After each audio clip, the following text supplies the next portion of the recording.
असं आहे की पश्चात्तरामध्ये हा साहजिकच कुणी येतो तिच्या कुटुंबात त्यांच्या सरकारात तो दिवस महत्त्वाचा पडतो आणि त्या दृष्टीनं प्रधानमंत्री 75 वर्षामध्ये प्रधानपद करतात त्याच्यानंतर अभिनंदन सन्मान हा वेगवेगळ्या क्षेत्रातले लोक निश्चित करतात.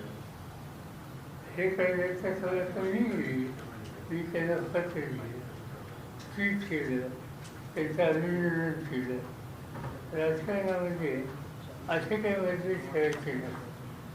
आम्ही सगळेजण आणि महाराष्ट्रातले यशवंतराव चव्हाणांच्या संस्कारात वाढलेले लोक आणि त्यामुळं साहजिकच अशा भाषांनी कुठल्याही राजकारण न आणता एक सभ्य आणि सुसंस्कृतपणा याचं दर्शन दाखवलं पाहिजे. त्या दृष्टीनं अनेकांनी देशातल्या किंवा देशाबाहेरच्या नेतृत्वाने प्रधानमंत्र्यांचं अभिनंदन केलं ते नसते. पण अंतरसुर आणखी काय काय या गोष्टी मला काही भाषा समजत नाही आणि मी अशाच्या मागे नसतो. त्यामुळे मी काही त्याचं भाष्य करू इच्छित. माझा 75वा वाढदिवस होता त्या 75व्या वाढदिवसाला मोदी स्वतः आले होते. त्यांनी वाचनही केलं होतं, आणखी अनेक लोक होते. पण तिथं त्यांनी व्यवस्था आणलेलं नाही आणि आम्ही आणू शकतो. आमच्या शुभेच्छा आहेत. देशासाठी त्यांना काय करायचं असेल ते योग्य करावं एवढी चालते. 75 वर्षानंतर संविधानिक पदावरून थांबावं असं एक सूर आहे आता मी थांबलो तर मला बघायचं नक्की कधी माझा 85 झाले 10 वर्ष. पंतप्रधान मोदींचा वाढदिवस साजरा झाला. पण कालचे पेपर जर आपण पाहिले तर शिंदेची सगळी जाहिरात पहिल्या पानावर वृत्तपत्रात दिसले. भाजपवर कुरघोडी करण्याचा प्रयत्न शिंदेचा आहे असं म्हणता येईल आपल्याला. वर्तमानपत्राच्या काही समस्या असतात त्यामुळे समान काळ जाहिरात मिळाली तर त्याच्याबद्दलचा आनंद असतो. जे स्वतः फेरफार चालू होतं हे कधी फायदा नसतं. पण शिंदे साहेबांनी त्याच्याबद्दलची आश्चर्यता दाखवली. भाजपमध्ये मोदी युग सुरू होण्यापूर्वी भारतीय जनता पक्षामध्ये मोदींचं युग सुरू होण्यापूर्वी त्यावेळेचे जे सगळे ज्येष्ठ होते लालकृष्ण अडवाणी, मुरली मनोहर जोशी त्यांना 75 वर्ष झालं तर थांबायला सांगितलं. तर मोदीने आता थांबायला पाहिजे काय? तुम्ही म्हणता ते मोदींनी वाचलं होतं त्याच्यावर आता काही लोकांनी खुलासा सांगितला. तो खुलासा असा आहे की आम्ही असं बोललो असतो, आम्ही याची चर्चा केली. ठीक आहे, कशाला आपण त्याच्याबद्दल नाही म्हणतात. आपण वाचलं होतं, तुम्ही छापलं होतं की आम्ही वाचलं ते म्हणतात नाही. ठीक आहे, आनंद. एकीकडे सरकार विकास कामासाठी निधी नसल्याचं सांगते आणि दुसरीकडे जाहिरातीवर कोट्यावधी रुपये खर्च करते. त्या जाहिराती बघितल्या तर बहुतेक खाजगी दिसते. त्याच्यात सरकारी जाहिरात फक्त एखाद दुसरी दिसते. म्हणजे गेल्या आठवड्यात मुख्यमंत्री देवेंद्र फडणवीस यांची जाहिरात होती जेव्हा पाहून सगळ्या पेपरला त्याच्यावर कुठलाही उल्लेख नव्हता. कुणाचीही सरकारी जाहिरात होती की खाजगी होती कळत नव्हतं.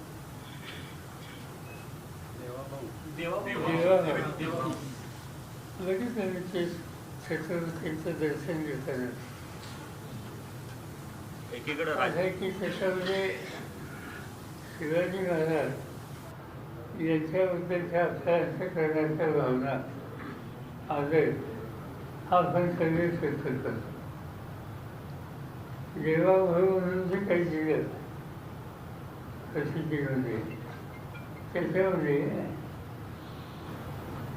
त्यांनी छत्रपतींच्या बद्दलची आपल्या मनाची भावना ही व्यक्त केली. मी वेगळा विचार करतो. छत्रपतींचे आशीर्वाद त्यांना हवे तो मागण्याचा अधिकार आहे. पण आज महाराष्ट्रामध्ये अनेक ठिकाणी अतिवृष्टी झाली, अतिवृष्टी झाली, शेतीचं नुकसान झालं, शेतकरी संकटात आहेत, अनेक ठिकाणी जमिनी वाहून गेल्या, सोयाबीनचं काही पिकं ही उद्ध्वस्त झाली. अशा वेळेला शिवछत्रपतींनी त्यांच्याकडे राज्य होतं तेव्हा काय केलं, त्या काळात दुष्काळ पडला आणि दुष्काळाच्या नंतर पाऊस आला, पण शेती करायला शेतकऱ्यांच्याकडे साधनं नव्हती. नांगरट करायची होती, त्या नांगराला फार नव्हता.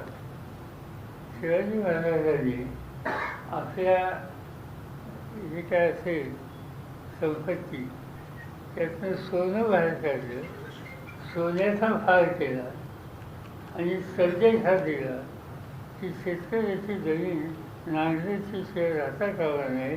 त्या नांगरटीला फार असेल तर सोन्याचा सुद्धा फार आम्ही या ठिकाणी होतो. असं जे हे आहे की या सगळ्याकडे बघण्याचा दृष्टिकोन शिवाजी महाराजांचा काय होता हा त्यातनं स्पष्ट होते. पण दुसऱ्या बाजूने आज महाराष्ट्रात ठिकठिकाणी अतिवृष्टी आणि शेतीचं नुकसान, पिकाचं नुकसान हे दिसतंय. लोक असतात पंचनामे कधी करतायत, प्रत्यक्ष मदत कधी पोहोचते, या सगळ्याकडे आशेने शेतकरी पाहतोय आणि त्यामुळे जीवाभावनी या सगळ्याकडे अधिक लक्ष द्यावं. महापालिकांच्या निवडणुकीसाठी उद्धव ठाकरे आणि राज ठाकरे एकत्र येत आहेत. आपल्या राष्ट्रवादीची भूमिका काय राहणार आहे त्यांच्यासोबत राहणार? आता की त्याच्यात सेक्शन असेल, आमची काही चर्चा नाही, कारण मी मुंबईत नाही आहे, सतत बाहेर आहे. तर एक दोन दिवसांनी जाईल तर आम्ही बसून याचा निर्णय घेऊ. पण तो निर्णय सगळीकडे सारखा असेल असं नाही, कारण नगरपालिका, महानगरपालिका प्रत्येकाचं स्थान कुठं आहे हे बघून त्या संबंधीचे ते निघावी. पण महाविकास त्याच्यावेळी लोकसभेला ते विधानसभेला एकत्र गेलो तसं इथं सगळीकडे जाऊ, काही ठिकाणी जाऊ, पण सगळीकडे जाऊ असं आज सांगता येत नाही. महाविकास आघाडीवरती याचा काही परिणाम दिसतो या दोघांच्या एकत्र येण्याचा? नाही माहिती आहे, असं आहे समजा ते एकत्र आहे आणि त्याच्यामुळे मुंबईमध्ये शक्ती वाढली तर आम्हाला आनंद आहे. सर, काल याच पार्श्वभूमीवर काल ठाकरे गटाचा एक मेळावा देखील तिथं मुंबईमध्ये झाला. त्यावेळी उद्धव ठाकरेंनी असं वक्तव्य केलं की सत्ताधाऱ्यांना राष्ट्रवादीला किंवा काँग्रेसला लक्ष करायचं नाही, तर ठाकरे ब्रँड हा मोडून काढायचा, यासाठी मला टार्गेट केलं जातंय असं त्यांचं म्हणणं आहे. आणि ही महानगरपालिका निवडणूक म्हणजे आपल्यासाठी ऍसिड टेस्ट आहे असं ते म्हणतायत. साहजिकच आहे, कारण आज मुंबईच्या ठाणे या भागामध्ये त्यांचं शक्तिस्थान आहे. त्याच्याकडे अनेक वर्ष महानगरपालिकेची सत्ता होती आणि त्यामुळे त्यांनी त्याची अपेक्षा केली तर त्याच्यामध्ये काही चुकीचं नाही.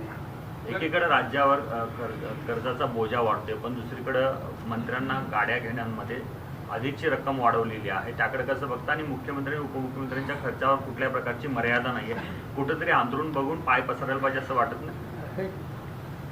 किती गाड्या घेणार, 8-10 आणि त्याच्यात जी काही लिमिट दिली ती लिमिट फार काही आहे असं नाही. त्याच्यामुळे त्याच्या खोल्यात जावं असं वाटत नाही.